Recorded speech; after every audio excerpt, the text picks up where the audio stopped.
Oh, baby. Oh, yes. Do you know why I'm happy? Do you know why I'm happy? Hold on, let me scoot this out of the way.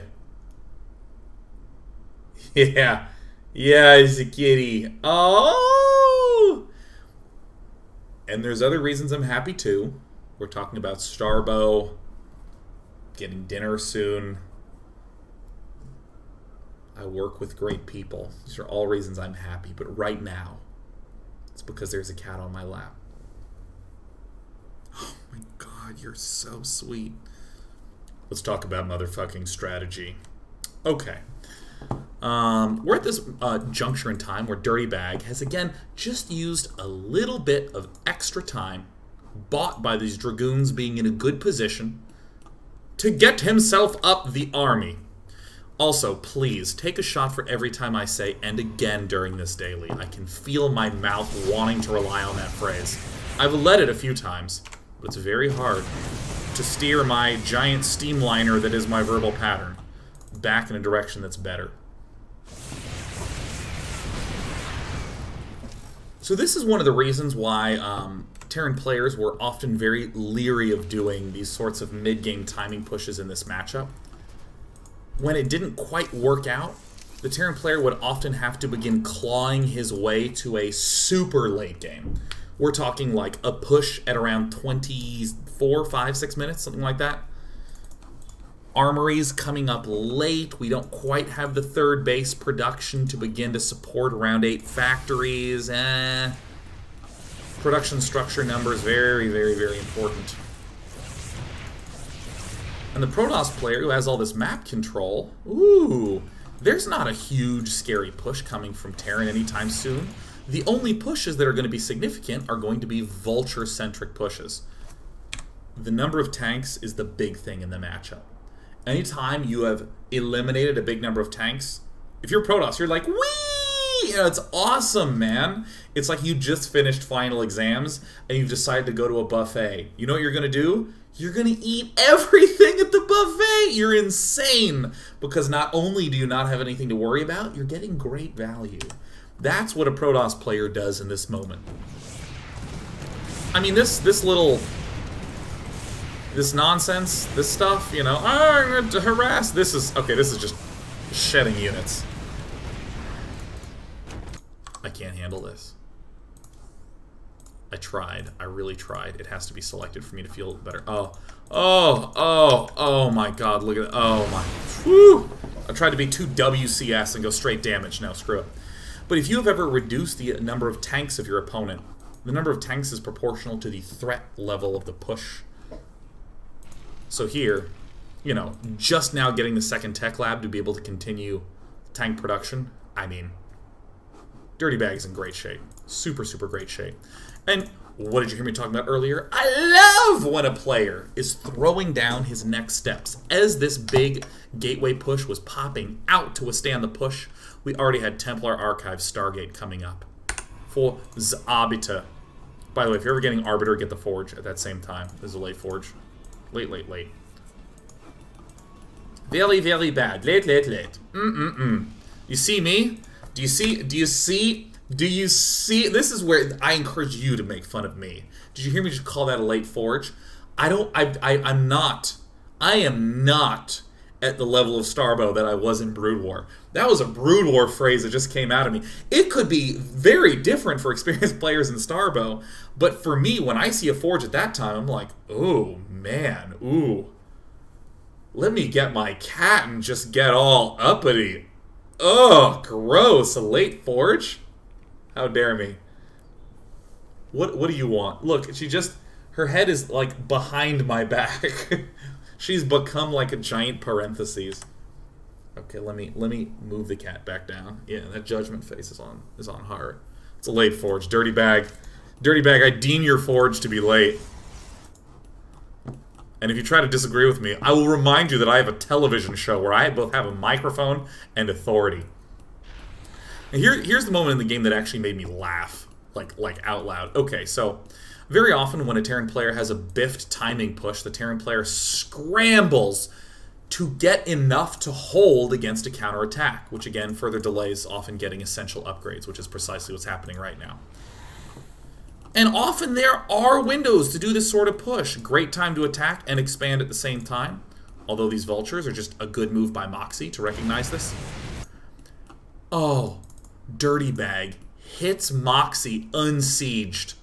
Oh my god, and gets to drop. The Zealots get all the way through. This is just great, great for Dirty Bag, I thought. And then just somehow everything died and there were less Dragoons than I thought. And then everything's dead. Alright, whoops. Like, I'm not sure. I'm not actually sure why that attack didn't work. I would make that mistake 10 out of 10 times there. Then a little misclick. I would never make such a mistake. But that, oh my god, that charge in, oof, oofsie doofsie daisies.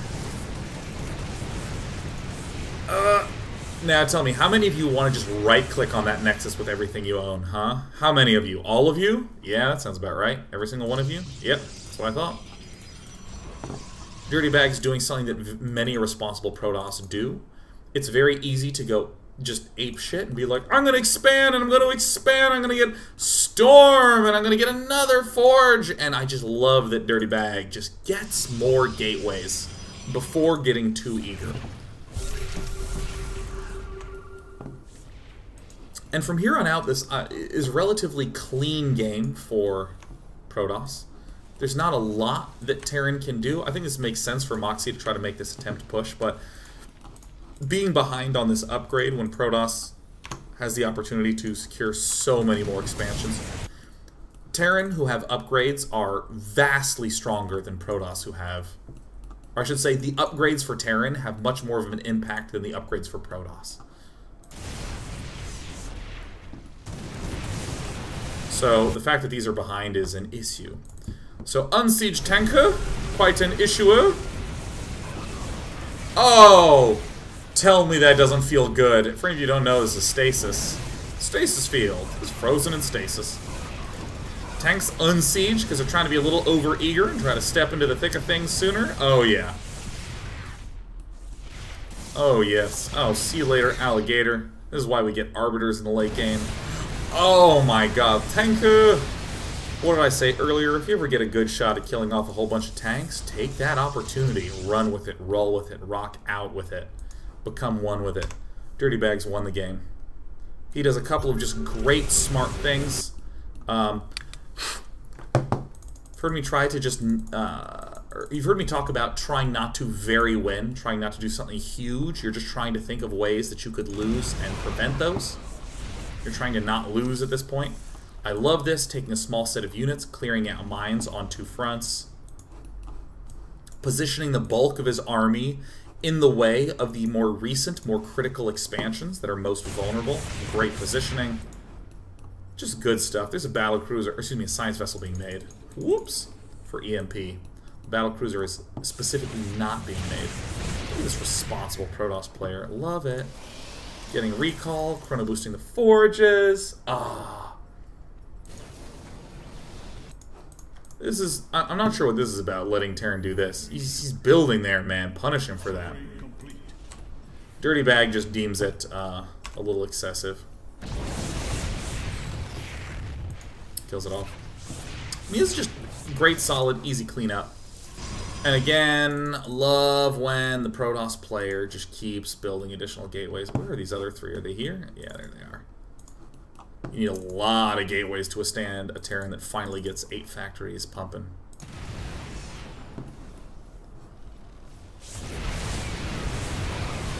Yeah, GG.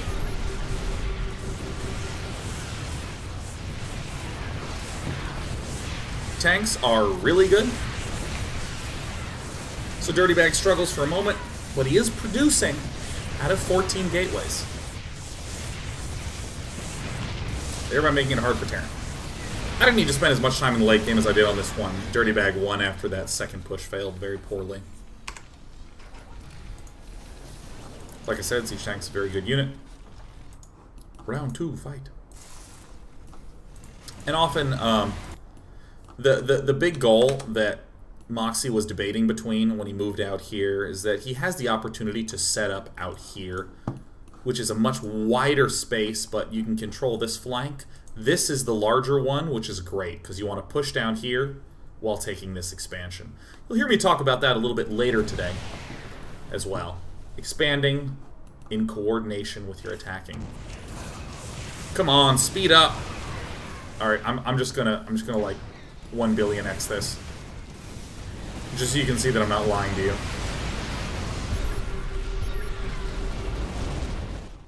He's trying to expand again. You know when you're at this point where you're like, Jesus, he's really not letting go. I guess I'm gonna take every base. You just hope you don't 4U yourself into destruction.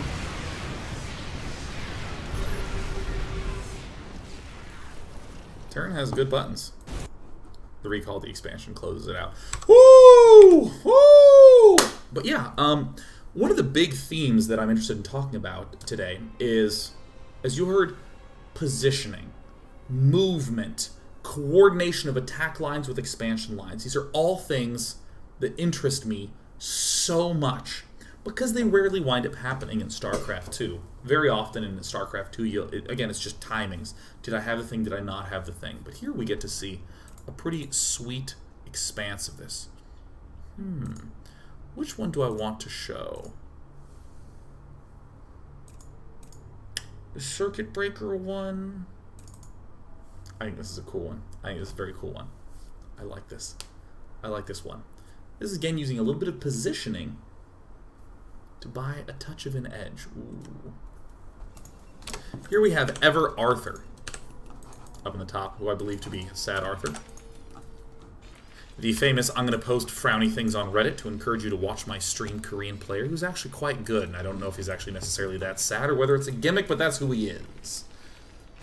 Whoosh. Dirty Bag, our Terran hero. Dirty Bag's in a lot of these games because this was from a Starbow weekly tournament. Starbow has an insane amount of support for its ladder and tournament scene.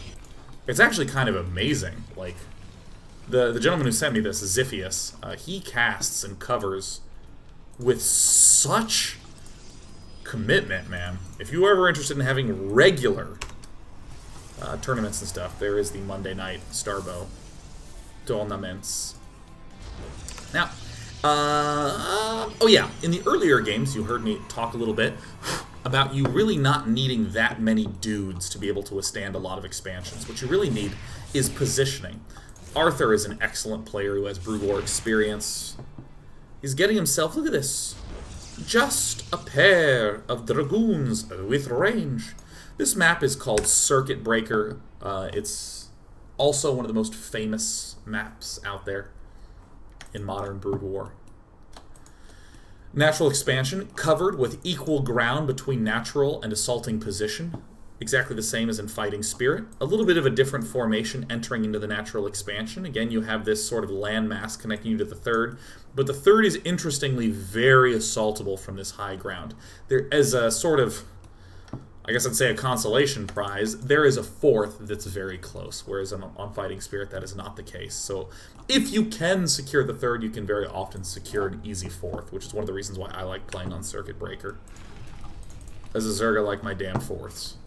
Because it's really fun, because you expand here, and then you take this one, and then you take this one, and then you can just be like, dude, I'm taking bottom. And they're like, what? And you're like, whoa, when did voice chat exist in this game? So Arthur is taking a much earlier natural expansion. We're seeing what, again, could be a typical early expand or a FD. But the Dragoons position way far forward. Chokes like this are amazing for Dragoons. Just by the simple fact that it's very hard for Vultures to get into good position. If this were land, you could have the Vulture plant mines like right here, or walk and plant mines right here, but the Dragoons have this easy path, this easy thing to like actually rotate around. Super nice.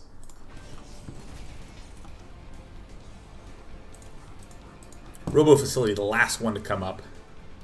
I do this build like 95% of the time when I play Protoss vs. Terran, because it's super solid, and I don't have a lot of experience in Protoss vs. Terran in Brood War, so I just sort of auto-default to this. Right around now, if you are Arthur, you're going to start saying, okay, there's no push, Okay, there's no push. Okay, I do not see vultures. It is not an FD play. Or, excuse me, there is no attack happening right now. It is not an FD play. It's almost certainly an early expand. So I'm going to begin to feel a little bit more confident that I have the room to do something cool.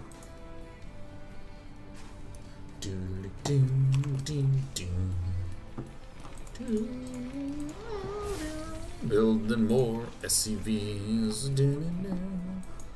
So if I'm Arthur, I'm thrilled to just leave all my Dragoons here. In a little bit, especially when I see this command center, this is where I'm going to start to go, okay, I gotta go home, dude. Still only one gateway. Love this lack of production structures. Just now building them up.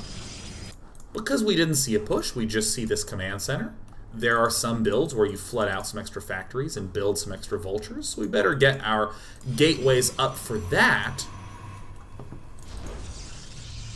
But given that our opponent went for something like a very passive early expand, this is the sort of cool play you can do as a follow-up. Ayakamika says, you can ladder on Starbow? Dude, I'm totally going to play this. Yeah, there's like a... Actually, is there a full... Starbow.com, I believe. They have the ladder there. Where is it? Starbowmod.com. There we go. I knew something was wrong. Yes, they got... Look at me. I'm not lying. Starbow mod. Look, there's a ladder. There's an EU ladder. Whoa! Quick transition all the way up on up into Dragoon. So this is the sort of transition that is designed to meet a mid-game push with carriers just in time. The mid-game push will be like, oh, I don't have Goliaths, oh! And it'll be forced to retreat. And the endgame play is a shitload of carriers and expansions. I shouldn't say the endgame, I said the follow-up play. Very early observer. Investigates here. This is an immediate sign that there is aggression coming. There's no extra tech lab. Often it will be a couple of vultures just poking around and then another tech lab. But if I'm the observer, I'm going to be pretty aggressively checking in on this. Forge. Another fairly common, strong coordination with carrier play. Most of Protoss vs. Terran in B-dubs revolved around minerals. A lot of Dragoons and a lot of Zealots. Like a shitload of Zealots. So minerals wound up being this sort of first-class goal of Protosses. You would see them take a third, and if there's a geyser here, not even building that, just trying to gear up to get the fourth up. The geysers would tend to come later to construct arbiters that would act as the support unit for this gigantic Zealot and Dragoon army. But if you're going carrier, first of all, you're rushing to get your second assimilator at your expansion. It's happening much sooner than if you go for the third. And as a result, getting an early forge and an upgrade, often you would not do this if you were going for just straight Dragoon Zealot mid-games, as in the times of normativeness. As in the times of normativeness? What did I just say? Jesus. Let me try this one more time. You would often see Protosses just not get this forge.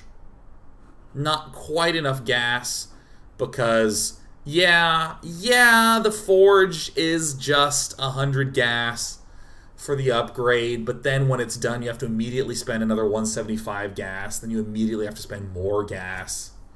It's very easy to wind up dumping a ton of gas into this. So that's why normal play, that's very Dragoon and Zealot heavy, doesn't get this. But if you're already getting these geysers to be able to get the carriers, this is an amazing way to set yourself up to be in good position for the later game. And if you didn't know this, getting +1 air weapons is a really big fucking deal. Forge is going down. Why forge? Well, we need to make sure we're not going too gas heavy on observers. We want to go mineral heavy to deal with mines and vultures, instead of gas heavy, which would be getting observers to deal with mines and vultures. That way we can spend the bulk of our gas over here. And there's the scan, and Terran's just like, oh my god, and immediately the Terran player is going to begin building. Look at that, cancels. G, build the Goliaths! So this is kind of a cute play that we see out of Terran. I mean, the drop with the tanks just went miserably, but the push into this space to try to deal as much mining damage as possible, and actually did get pretty in there.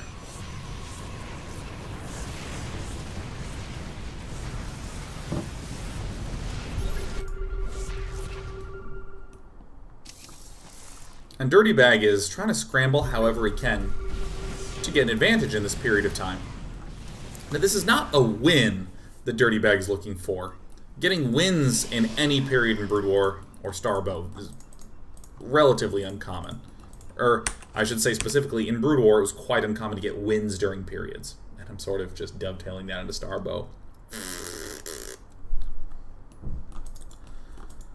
You very rarely get the win. You're just trying to get the advantage. And here we see a reasonable amount of workers have actually been killed off. Ooh, supply disparity is significant. Or was significant, but it's evening up. And here Dirtbag does something I like a lot, which is to just get extra expansions super quickly as a response to this. Carriers are slow! Whoa! They're so slow. So exploiting this by getting the double expand I think is great. Flooding factories right now I would also think is really great. But I think it's very easy to get into this trap where you're just building out of 5 factories, 5 or 6, and to not build the additional ones. Because there seems like you can build extra turrets, and you sometimes get, queue up a little bit.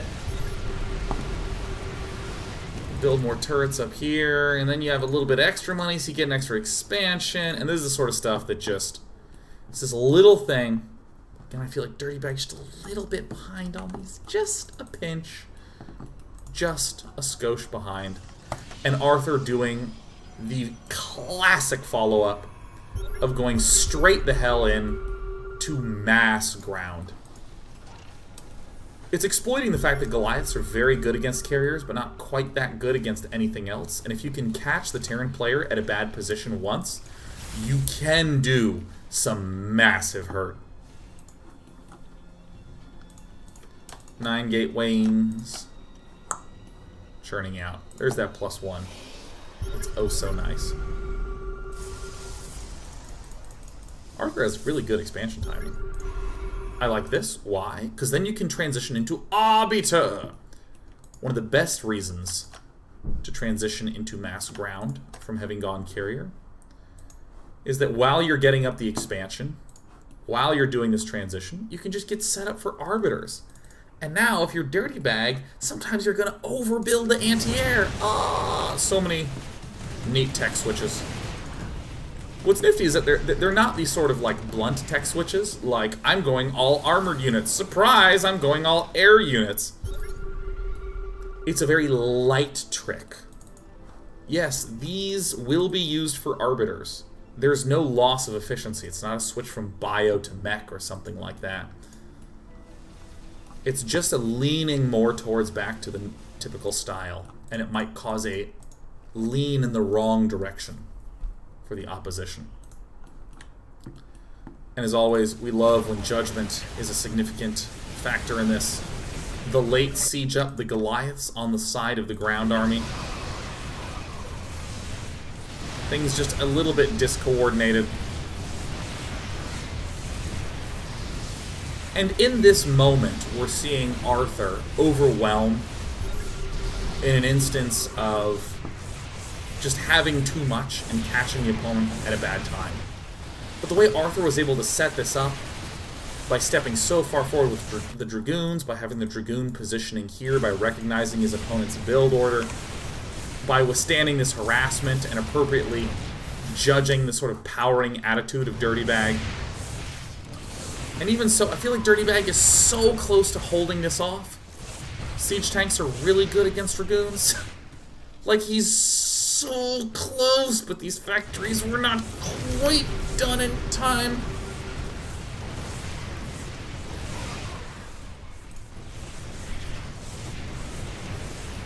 Little micro bits at a time.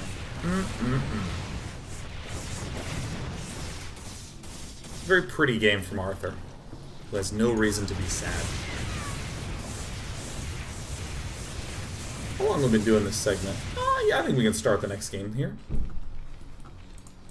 Dirty Bag is almost stabilizing, but doesn't quite stabilize, and kind of reveals that he has this expansion. Oh my god, the traitorous SCVs.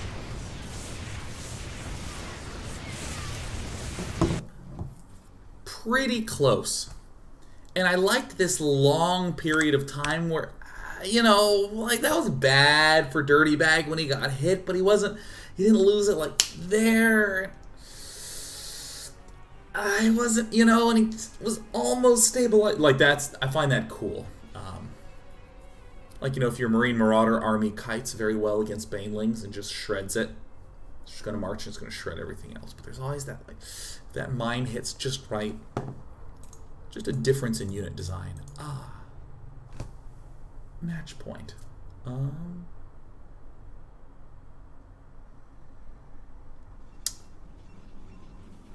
That's right. No, I do remember this game. I was suddenly baffled because I actually thought that Arthur spawned here and not the other way around. But I remember now. The existence of mines and tanks just makes for very, very cool gameplay in general. There's a couple small things that I haven't talked about. Like, for one, I haven't talked extensively about timings. I haven't talked about that in any exactness.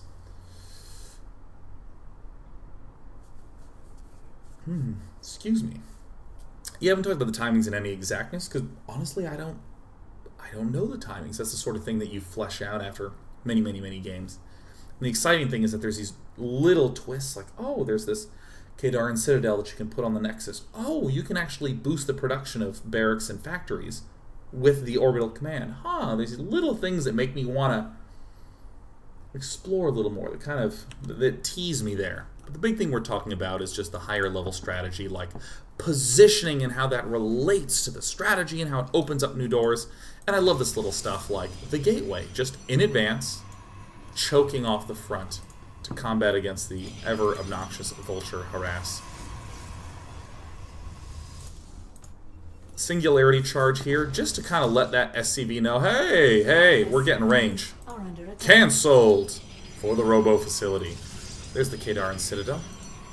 And whereas it's traditional for this to be some sort of, like, doomsday surprise, is under attack. Not here. There's going to be some harassment and Dirty Bag. One thing to note, you can actually just build the Goliath right away. This is not an armory-required Goliath. Robotics Bay to permit the production of Arriba. Actually, this is a fine place to stop. I only have one more game after this. But